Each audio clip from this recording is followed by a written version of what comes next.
Let's predict all games in week 9. Let's do it. Inside, and a beauty! Hall running free! Brees Hall inside the 10! He's gonna score!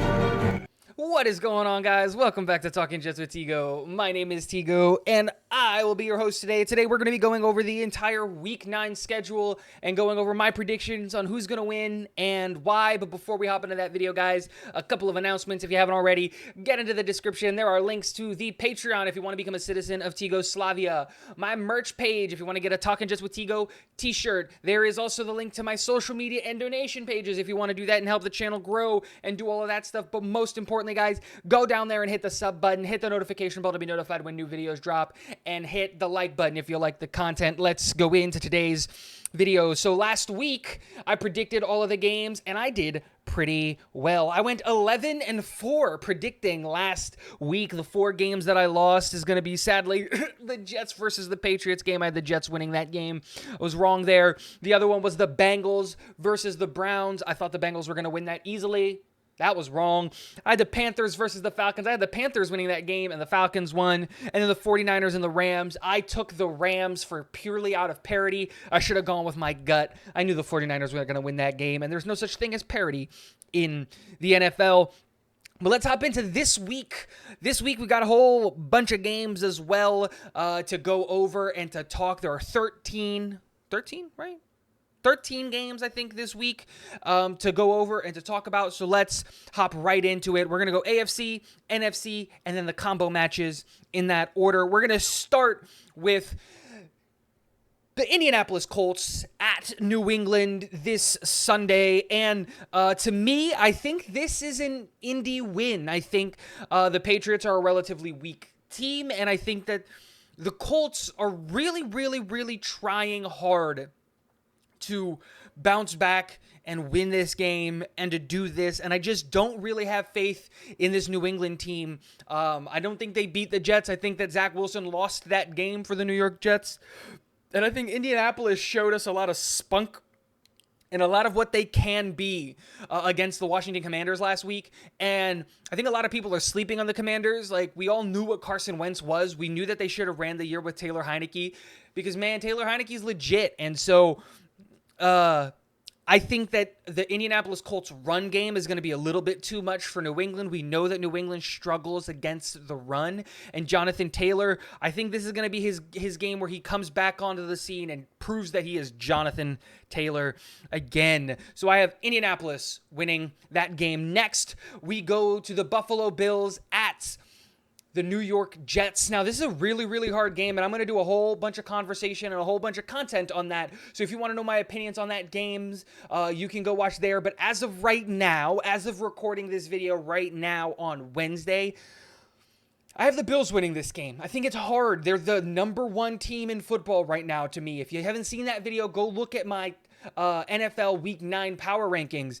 It's hard. While I believe in this New York Jets team and I have faith that we're going to go to the playoffs and that we're going to do all those things, it's the Buffalo Bills. But as I dissect this team and this game more, that opinion might change. But as of right now, I have the Bills over the Jets. Next game is the Las Vegas Raiders traveling to Jacksonville to play the Jaguars. I have the Raiders winning this game. I just don't have faith in the Jacksonville Jaguars. They lose essentially a home game against the Broncos 21-17 last week. The Raiders offense can't really get going, but I have little to no faith in the Jaguars defense to really stop Las Vegas. And Vegas, like, they have to figure it out eventually, right? Like, that's kind of what I'm going with. Like, there's no way that the Las Vegas Raiders are this bad of a team. Like, are they? Is McDaniel that bad of a coach? Like, I don't know, and I have faith in that roster, Josh Jacobs and Adams and Carr, to finally figure out something on offense and start scoring a lot. So I'm going to have that turnaround happening this week against the Jacksonville Jaguars. I really don't believe in this game. It hurts me, but I can't give Jacksonville a win, can I? No, I'm not going to do it. Next game and the last game of the AFC matchups is going to be the Tennessee Titans at Arrowhead against the Kansas City Chiefs. The Kansas City Chiefs are going to win this game. They're coming off rest. They just had a bye week this past week, so they didn't play a game. They added Kadarius Toney, who miraculously got healthy, like I said he would. So they added weapons. They got better, and boom, Kansas City, I think, wins this game at Arrowhead pretty easily. Then we go to the NFC. We're going to have our first matchup, which is the Green Bay Packers going to Detroit to play the Lions, and I think that's pretty easy, right? This is Green Bay. They're finally going to start winning again. This is going to be the game that puts them back at 500.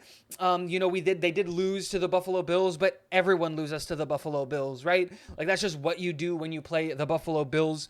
So I have Green Bay winning that one pretty easy there. And then we're going to move on to the Minnesota Vikings versus the Washington Commanders. I had a really, really hard time with this game because Minnesota is an exceptionally good team that's being, I feel like, disrespected around the league by not being talked about a lot more.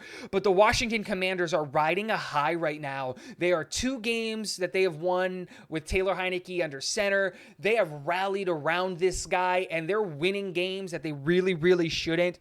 But I think Minnesota's they're going to move to 7-1. I think they win against the Washington Commanders, especially now that Dan Snyder, and we're going to get all of this turmoil and all this stuff going on with him possibly selling the team and all that stuff.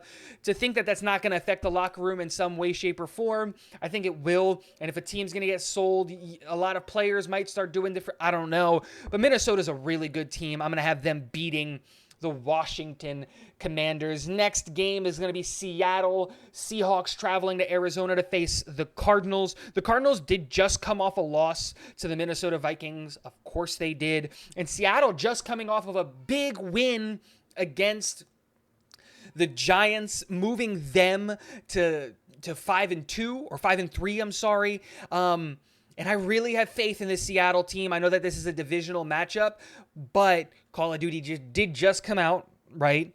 And so I'm gonna take that into consideration with the Kyler Murray situation. But also that offense just isn't firing on all cylinders. DeAndre Hopkins looks like a player that has missed, 6 weeks of football, 7 weeks of football, or whatever it was. That offense isn't clicking. Kyler Murray is looking kind of like maybe he got overpaid. Cliff Kingsbury is starting to show the fact that he was a losing college coach before he got this job here in Arizona.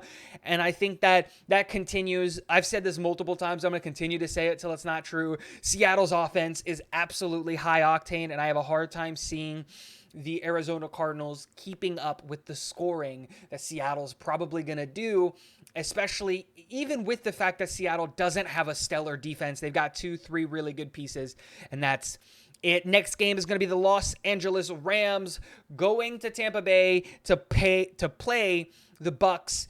I have the Rams winning this game. The Bucks are really struggling to have an identity. I just don't see what they are as a team. They're not playing the same as they were before, and I don't know how much of that is on Todd Bowles. I don't know how much of that is on Tom Brady. I just don't know, but this team just lacks an identity.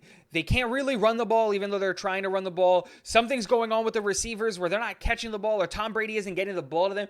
They're just not performing at a high enough level for me to feel comfortable giving them the win. They did just lose to the Ravens, and I don't believe in the Ravens either. So I have the Rams winning this game just because I think the Rams are the better team right now. I think they're better coached, and I think Todd Bowles is going to be one of those guys that's an excellent defensive coordinator, but people are going to finally realize that he's not a great head coach. Moving on to the AFC versus NFC matchups. Thursday night football. We're going to start there with the Philadelphia Eagles going to Houston to annihilate the Texans. Do I really need to talk about this game? The Eagles are undefeated. The Texans are absolutely atrocious. The Texans are sprinting to the bottom to get Bryce Young. The Eagles are sprinting to the top to try to bring another Super Bowl to Philly. That's pretty simple there. Another really easy game. The Miami Dolphins versus the Chicago Bears. Chicago was a fire sale at the trade deadline, getting rid of Roquan Smith, probably the best linebacker in football right now. They got rid of their edge rusher that I can't remember his name right now. Yeah, they brought in Claypool, but what is that going to do? They can't really protect Justin Fields. Miami's got a super high flying octane. Chicago got rid of all of the things that could take advantage of the fact that Miami doesn't have a good offensive line. Miami's going to win this game. That's pretty easy there. Then we got a game that I had a hard time with. Like, truthfully and honestly, I had a real hard time with. And that was the Carolina Panthers versus the Cincinnati Bengals. The Carolina Panthers are, man, with PJ Walker and all that stuff, they're legit. They look like a serious team. They put up 34 on the Falcons.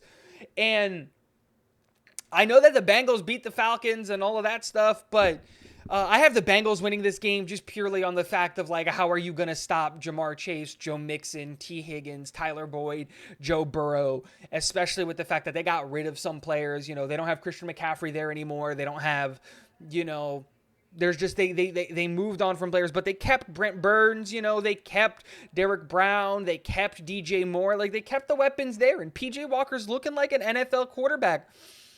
I'd keep an eye on this game because this is a surprising game. This might be the 1:00 game that I'm watching as well as the Jets game, because I tend to watch 2 or 3 games at a time at 1:00, just because I'm curious. What is PJ Walker? Then we move on to the Los Angeles Chargers versus the Atlanta Falcons. I'm going to give this to the Chargers. I think the Chargers are a better team, and they're also coming off of rest on a bye week. I think that matters. Traveling, yes, across the country to play in Atlanta is very difficult for any team. But that being said, I think the Chargers are going to win this game with rest. Maybe Justin Herbert can finally get healthy with his ribs and all that stuff. Some players can come back. I just don't see how the Falcons, with how weak and how depleted they are at corner, they didn't really bring anything in to fix the fact that they lost their 2 starters on the outside.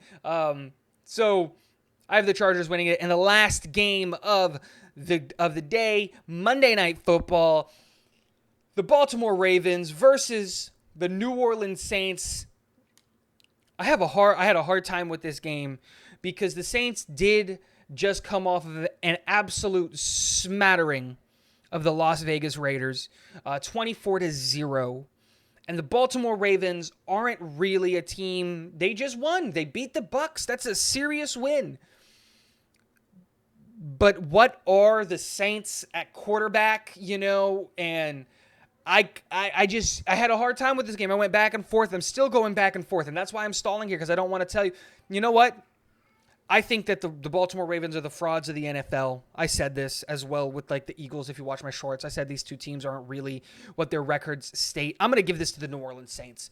I have more faith in that New Orleans Saints offense going up against the Baltimore Ravens defense. And I think that this New Orleans Saints defense is absolutely legit, and they're going to be able to stop everything that Baltimore is going to be able to do on them. They can't really, like, Josh Jacobs was stopped by New Orleans, and playing in New Orleans at the Superdome is one of the hardest things to do.